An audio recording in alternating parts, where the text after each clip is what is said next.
আসসালামু আলাইকুম। জানিয়ে দেব এই মুহূর্তে হাতে পাওয়া সর্বশেষ ভয়ঙ্কর কিছু আন্তর্জাতিক আপডেট বাংলা সংবাদ। শুরুতেই থাকছে সংবাদ শিরোনাম। শুরুতেই জানিয়ে দিব মধ্যপ্রাচ্যের উত্তেজনা প্রশমনে সৌদি ও কাতার দূতাবাসকে ফোন দিল শাহবাজ শরীফ। সর্বশেষ থাকছে ইরানের মিসাইল আক্রমণের শঙ্কায় আকাশসীমা বন্ধ করল ইসরায়েল।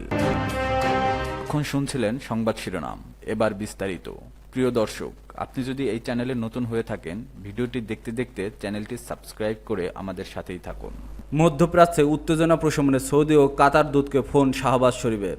পাকিস্তানের প্রধানমন্ত্রী শাহবাজ শরীফ মধ্যপ্রাচ্যে ক্রমবর্ধমান উত্তেজনা প্রশমনে সৌদি আরব ও কাতারের রাষ্ট্রদূতের সঙ্গে জরুরি ফোন আলাপ করেছেন।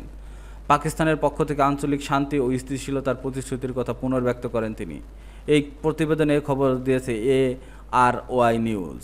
কাতারের রাষ্ট্রদূত আলী মুবারক আলী ঈসা আল খাতেরের সঙ্গে ফোন আলাপে শাহবাজ শরীফ সম্প্রতি কাতারের অবস্থিত একটি মার্কিন ঘাঁটিতে ইরানি ক্ষেপণাস্ত্র হামলার ঘটনায় গভীর উদ্বেগ প্রকাশ করেন।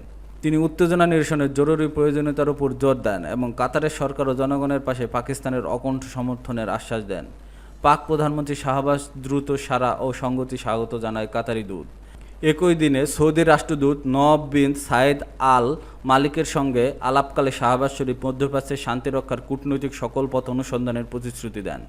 সৌদি নেতৃত্বের সঙ্গে ঘনিষ্ঠ সহযোগিতার গুরুত্ব তুলে ধরে তিনি বলেন, পাকিস্তান, সৌদি আরব ও কাতারের মধ্যে ত্রিপক্ষীয় সহযোগিতা বাড়িয়ে আঞ্চলিক স্থিতিশীলতা নিশ্চিত করার দিকে নজর দিচ্ছে ইসলামাবাদ।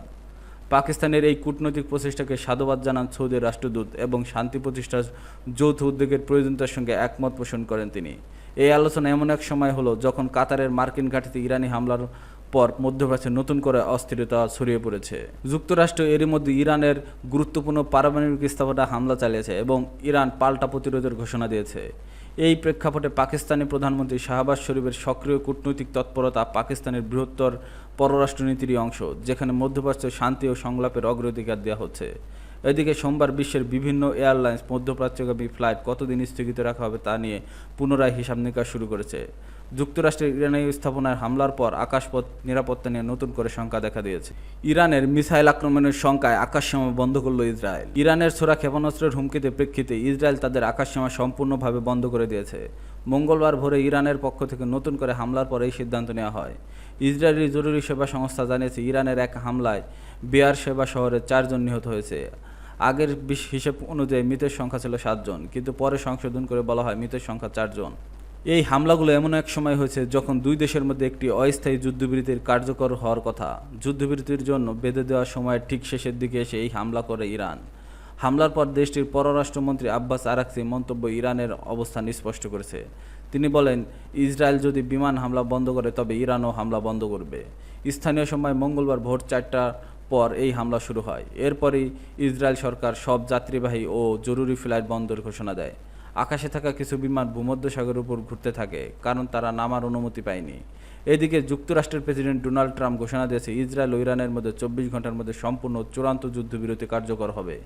তবে ট্রাম্পের ঘোষণার সঙ্গে সঙ্গে বাস্তবে পরিস্থিতি বেশ পার্থক্য দেখা যাচ্ছে। সোমবার কাতারে অবস্থিত যুক্তরাষ্ট্রের আল উইদেদ সামরিক ঘাঁটিতে ইরান 19টি ক্ষেপণাস্ত্র নিক্ষেপ করে। এর একটি ঘাঁটিতে আঘাত হানে, তবে কোনো হতাহতের খবর পাওয়া যায়নি। ট্রাম্পের বিবৃতির সঙ্গে এই তথ্যের কিছুটা অসঙ্গতি আছে। সাম্প্রতিক এই ঘটনাগুলো ইরান ইসরায়েল সংকটকে আরও জটিল করে তুলেছে। যুদ্ধবিরতির ঘোষণা থাকলেও বাস্তব চিত্র বলছে উত্তেজনা এখনও কমেনি।